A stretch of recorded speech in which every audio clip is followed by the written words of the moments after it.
João capítulo 21, a partir do versículo 1, diz assim a palavra do Senhor. Depois disso, tornou Jesus a manifestar-se aos discípulos junto ao mar de Tiberíades, e foi assim que ele se manifestou. Estavam juntos Simão Pedro, Tomé, chamado Dídimo, Natanael, que era de Caná da Galileia, os filhos de Zebedeu e mais 2 dos seus discípulos. Disse-lhes Simão Pedro: vou pescar. Disseram-lhe os outros: também nós vamos contigo. Saíram e entraram no barco, e naquela noite nada apanharam. Mas ao clarear da madrugada estava Jesus na praia. Todavia os discípulos não reconheceram que era ele. Perguntou-lhes Jesus: filhos, tendes aí alguma coisa de comer? Responderam-lhe: não.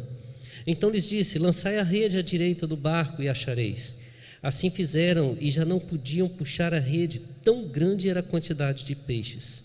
Aquele discípulo a quem Jesus amava disse a Pedro: é o Senhor. Simão Pedro, ouvindo que era o Senhor, cingiu-se com a sua veste, porque se havia despido, e lançou-se ao mar. Mas os outros discípulos vieram no barquinho, puxando a rede com os peixes, porque não estavam distantes da terra, senão quase 200 côvados. Ao saltarem em terra, viram ali umas brasas e em cima peixes, e havia também pão. Disse-lhes Jesus: trazei alguns dos peixes que acabastes de apanhar. Simão Pedro entrou no barco e arrastou a rede para a terra, cheia de 153 grandes peixes. E não obstante serem tantos, a rede não se rompeu. Disse-lhes Jesus: vinde, comei. Nenhum dos discípulos ousava perguntar-lhe: quem és tu? Porque sabiam que era o Senhor. Veio Jesus, tomou o pão e lhes deu, e de igual modo o peixe. E já era esta a terceira vez que Jesus se manifestava aos discípulos depois de ressuscitado dentre os mortos. Irmãos, o Evangelho de João é um evangelho que tem o seu objetivo claro. O versículo 20 e o versículo 21 do capítulo 20, os versículos anteriores ao texto que a gente leu, deixa isso claro. Diz assim: na verdade fez Jesus diante dos discípulos muitos outros sinais que não estão escritos neste livro. Estes, porém, foram escritos para que creiais que Jesus é o Cristo, o Filho de Deus, e para que, crendo, tenhais vida em seu nome. Duas afirmações claras. O objetivo desse texto, o objetivo do Evangelho, é para que vocês creiam que Jesus é o Filho de Deus, e para que, uma vez crendo, vocês possam ter vida em Jesus. Duas afirmações extremamente importantes, que devem nos levar a refletir. Nós temos crido que Jesus verdadeiramente é o Filho de Deus, e uma vez que cremos, de que forma esta crença, esta afirmação tem se tornado viva em nós? Como é que nós temos vivido para isso?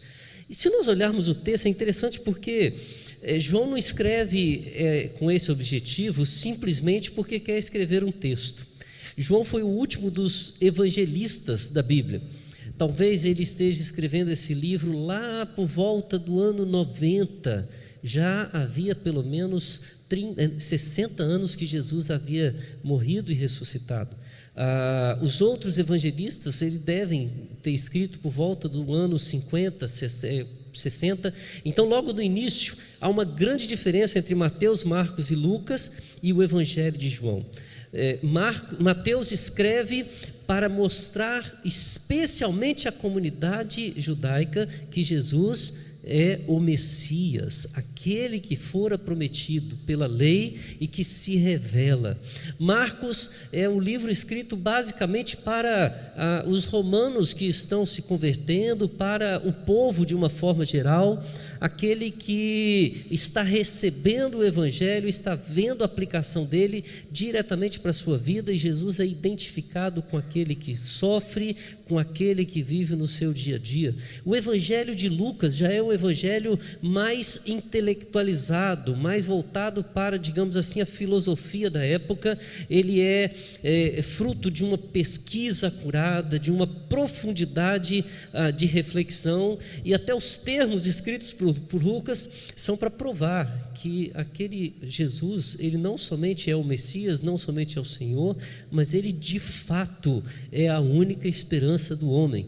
Em Mateus ele é o Filho de Deus, em Marcos ele é o servo, em Lucas ele é o Filho do homem. É tão interessante que a gente vê isso nas genealogias. Em Mateus, a genealogia de Jesus mostra a sua descendência davídica, abraâmica, e mostra que ele é aquele que vem pela promessa de Deus ao seu povo. Em Lucas, a geração vai até Adão para mostrar que ele é o filho daquele que foi criado por Deus. Em Marcos, não há genealogia. Ele é o servo, ele é o escravo, ele é o homem que está entre nós, e sua origem não é importante para Marcos. João começa com a genealogia dizendo que no princípio era o verbo, a palavra, o logos. O verbo estava com Deus e o verbo era Deus. Jesus é Deus. Esse verbo se fez carne e habitou entre nós. Por que João escreve isso?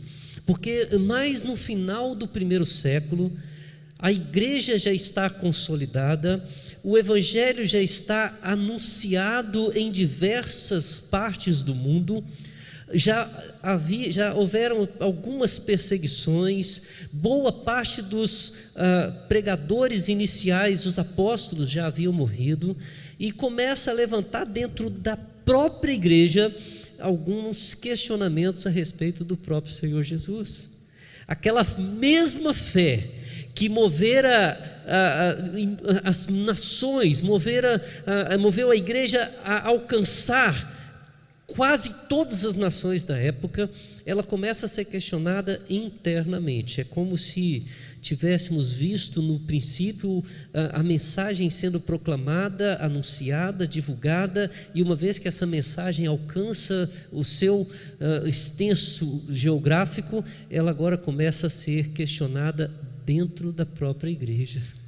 Levantam-se algumas pessoas que acreditam, por exemplo, que a carne é a parte má, a matéria ela é responsável pelo mal, o espírito é o bom. São os chamados pregnósticos, e eles vão começar a afirmar que Jesus, ele não veio em carne, porque se ele tivesse encarnado, ele teria maldade em si, e Jesus não teve pecado. Então ele era uma espécie de um fantasma que passou, deixou um espírito iluminado. A gente já ouviu essas palavras em outros contextos, né? Mas é como se fosse um espírito que passasse dando para nós algumas orientações, para a gente aprender o caminho para chegar aos céus. João vai combater essa ideia. Ele diz: o verbo se fez carne, o verbo habitou entre nós, vimos a sua glória. Em outro texto, João vai dizer, numa carta mais à frente, o que os nossos olhos viram, o que as nossas mãos apalparam. Jesus é real, ele encarnou de verdade. Ele se tornou homem como nós, ele experimentou a nossa dor, o nosso sofrimento, ele experimentou a nossa angústia, ele experimentou a tentação. Esse é o Jesus que nós vemos no Evangelho de João.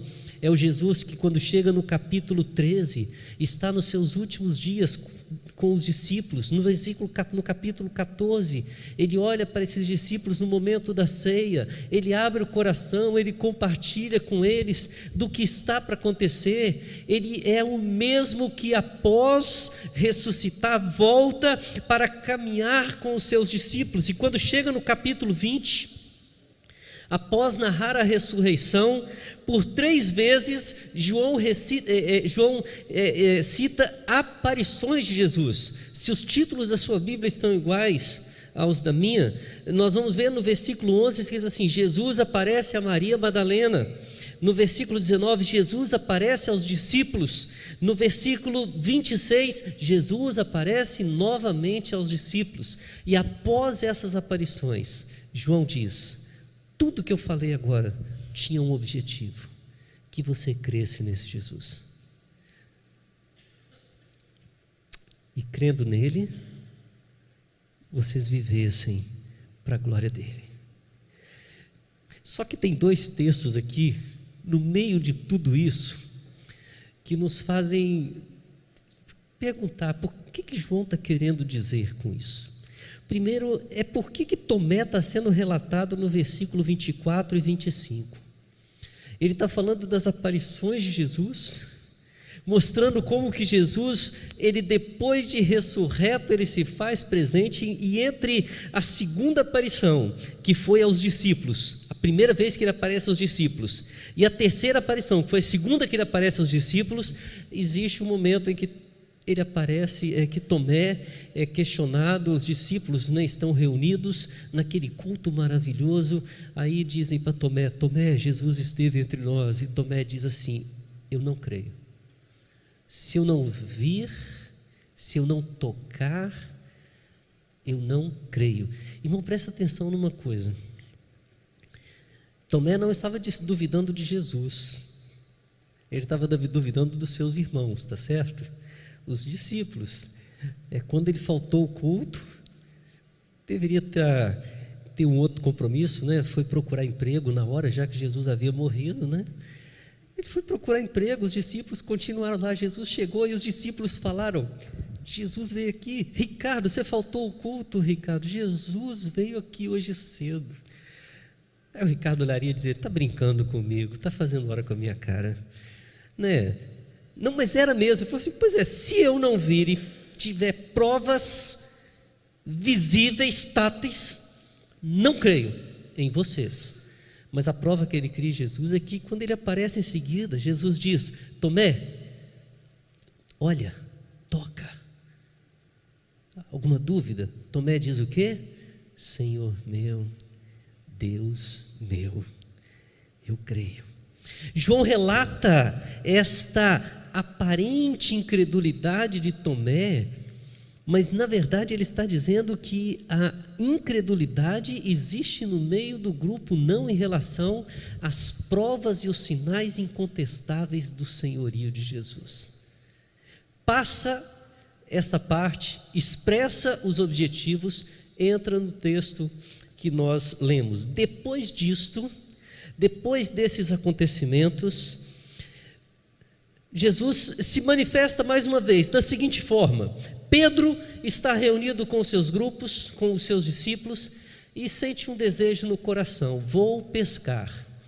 Normalmente, quando a gente ouve essa expressão, a gente diz assim: está estressado? Todo mundo sabe, né? Eu sou ótimo na pescaria, irmãos, na ótica do peixe, né? O peixe gosta muito quando eu falo que vou pescar. Eu já pesquei várias vezes, consegui pegar 2 até hoje. E não foi no Pesca e Pague, que no Pesca e Pague eu não peguei nenhum. Fiquei 8 horas no Pesca e Pague e não peguei um peixe, né? Se eu tivesse de viver de pescaria profissional, eu estava mal, né? Mas não foi essa a intenção, não é a questão de estar estressado. Eu sempre falo, e como bom pescador que eu sou, eu falo assim: a gente não pesca, a diferença entre pescar e pegar peixe. Pescar é ficar lá, desestressando-se. Levanta, nada. Pegar peixe é outra coisa, o que traz mais estresse, não é verdade? Que se não pega, fica desesperado. Eu não, eu vou, fico lá, tranquilo, vou embora, não peguei nada, mas não fui para pegar o peixe também, né? Brincadeira, irmãos, eu fico decepcionado. Tanto é que o dia que eu peguei um, fiz uma festa, né? Mas não é essa história que nós temos aqui. O relato dá a ideia de que quando Pedro olha para o grupo, mesmo Jesus aparecendo já 2 vezes para eles, e uma outra para Maria Madalena, Pedro sente uma angústia no coração. Ele olha para os discípulos e fala mais ou menos assim: desisto, vou voltar a ser pescador. Pedro era pescador profissional antes de ser chamado para ser discípulo de Jesus. Jesus falou para ele: você deixará de ser pescador de peixes e te transformarei em pescador de homens. Olhando agora para a nova realidade, Jesus está morto, ainda que eles o tenham visto ressuscitado. O coração de Pedro começa a sentir o pavor, ele olha para os discípulos e fala mais ou menos assim: está na hora da gente começar a pensar em outra forma de sobrevivermos, está na hora da gente pensar em uma mudança de foco, e essa noite eu estou saindo e vou pescar. 6 outros discípulos dizem para ele: vamos também nós contigo. Parecia haver uma debandada. O grupo, que era agora de 11, eles se reúnem e 7 desses 11 decidem passar aquela noite na pescaria. Irmãos, o relato que nós temos em seguida é muito interessante, porque vai dizer assim: ao clarear da madrugada, Jesus estava lá na praia pedindo um peixe. Alguns de vocês têm alguma coisa para comer? E a resposta daqueles 7 pescadores, sendo desses 4 profissionais, depois de uma noite inteira de trabalho, foi: não pegamos nada. Quando Deus tem um propósito para a nossa vida, não há como fugir desse propósito dele. Qualquer alternativa que nós pensarmos ser viável vai dar em fracasso, ainda que seja a nossa área de competência, ainda que seja a área da nossa especialidade. Ouvi o relato uma vez de um irmão, não quero dizer o nome, espero que ninguém identifique-o, né? Que era conhecido como um exímio pregador, excelente pregador.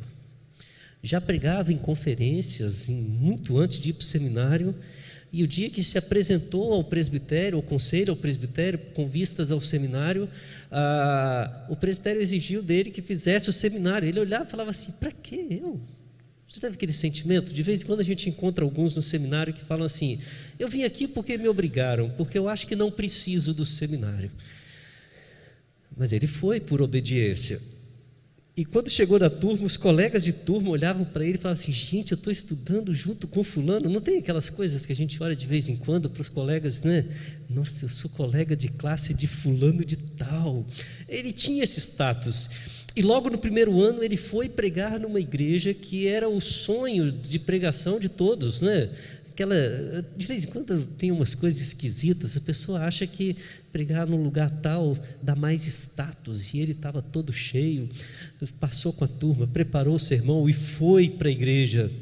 Chegou lá, orgulhoso, feliz da vida. Disse ele que não sabe o que aconteceu, mas quando passaram a palavra para ele, ele abriu a Bíblia e parecia uma página em branco. As anotações dele sumiram todas. E ele bateu um desespero.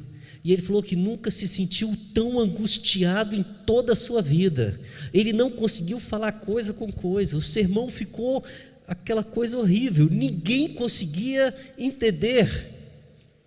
E disse ele que naquele dia ele entendeu que ele estava fazendo tudo errado. Ele era talentoso, mas não estava compreendendo o chamado de Deus na sua vida. E ele abaixou a cabeça, entristecido, humilhado. Acabou o culto, desceu no púlpito, foi pelo corredor para a tortura maior ainda. O pastor disse: vamos aqui cumprimentar os irmãos, né? Você imagina, depois daquele momento terrível, cumprimentar um por um. E disse ele que uma irmãzinha, serva de Deus, olhou bem nos olhos dele, deu um abraço e disse: meu filho, o dia que você subir para o púlpito do jeito que você desceu, você vai descer do púlpito do jeito que você subiu. O dia que você vir para o culto com quebrantamento, Deus te usará de forma gloriosa. Mas enquanto você entrar de forma gloriosa, Deus vai te fazer descer de forma humilhante. É exatamente isso que Deus fez com aqueles 7 discípulos. Uma noite inteira infrutífera, porque se desviaram do propósito do Senhor. se desviaram do chamado do Senhor. Esse irmão voltou para o seminário, concluiu o seu curso, se apresentou humildemente no presbitério e é um homem que está sendo grandemente usado para a glória do Senhor. Esse texto nos ensina, irmãos, que por maiores que sejam as nossas experiências e a nossa intimidade com Deus, nós passamos momentos sombrios, tristes, a nossa fé se abala. Eu tenho certeza que não foram poucas as vezes em que você se identificou com esse texto, a ponto de dizer: eu sei que a palavra de Deus foi para a minha vida, mas eu não quero voltar mais na igreja. Estou desanimado, estou desiludido. Eu não tenho cara para olhar para os meus irmãos. E não estou falando de pecado não, tá, irmãos? Eu estou falando de desânimos naturais, porque a noite chega na vida de todos nós. Ela pode chegar no momento de uma enfermidade que chegou e a gente não esperava. Ela pode vir no momento de uma grande decepção, quando esperávamos um resultado positivo para um grande sonho e veio uma resposta negativa que se tornou um pesadelo. Ela pode vir quando a nossa oração foi atendida com o não do Senhor. Ela pode vir quando nos sentimos frustrados ou muitas vezes quando nos sentimos envergonhados porque não estamos oferecendo a Deus o que sabemos que Ele espera de nós. E toda vez que a noite chega na nossa vida, nós dizemos: eu vou pescar. Eu quero desistir. Mas esse texto nos ensina que, por mais longa que seja a noite, Jesus está na beira da praia esperando por nós. E é interessante o que Ele faz conosco. Vocês saíram para pescar, não foi? Não conseguiram nada. Está uma voz de um indivíduo lá na beira, cerca de 100 metros do barco: ei, vocês, tem alguma coisa para comer aí? E os pescadores: nada. Aí aquele homem lá da praia diz assim: joga do lado direito do barco, irmãos. Imagina quantas vezes eles devem ter jogado a rede do lado direito, do lado esquerdo, à frente, atrás, muda de um lado, muda para o outro. Agora esse homem diz para eles: joga do lado direito. É um sonar especial que ele tinha ali naquela hora. Eles pegam e obedecem aquele amador que está lá e jogam. E de repente, foi uma pesca tão impressionante que um deles parou para contar quantos peixes tinha e registrou 153 grandes peixes. Foi tão impressionante que não somente ficaram surpresos com a quantidade e o tamanho dos peixes, mas ficaram impressionados de serem tantos e a rede suportar, a rede aguentar. Só tem uma conclusão. João olha para Pedro e diz: é o Senhor, é Jesus. Quantos foram os momentos terríveis da sua vida, irmão, em que você já não via solução, em que o desânimo encheu seu coração, e você está voltando vazio, depois de uma noite de pescaria frutífera, e algo acontece na sua vida e você chega a uma conclusão: é só Jesus. Só tem uma explicação. As mentes irracionais, deixa eu usar esse termo, né, esquisito, né? Porque às vezes a gente quer explicar com a razão e tudo que a gente consegue é perder a razão. A fé é racional, quando colocada na pessoa certa, em Jesus. Mas alguns vão dizer: foi coincidência? Os peixes fizeram hora com a nossa cara a noite toda. Quando chegou nessa hora, eles se amontoaram todo para poder fazer uma festa, e a gente jogou a rede em cima na hora certinha. Foi só coincidência? Outros vão dizer: somos bons mesmos. No último arremesso da rede, pescamos. Aos 49 minutos do segundo tempo, fizemos o gol do título. Somos bons? Somos não. Jesus apareceu na nossa vida e mostrou que não é na pescaria que está a nossa missão, é na palavra dEle, é na presença dEle. E quer mais, irmãos? Aquela manhã chegou, eles reconheceram Jesus e Pedro se veste, pula na água. Pedro é engraçado, né? Enquanto estava todo o barco sem nenhum peixinho, ele está lá numa boa, só se relaxando. Agora que eles estão com um trabalho terrível de colocar o peixe para dentro, o que ele faz? Pula na praia e vai para encontrar com Jesus e deixa os discípulos lá sofrendo para colocar os peixes para dentro. Mas tudo bem, depois ele chegou lá na frente, percebeu a dificuldade e voltou para ajudar.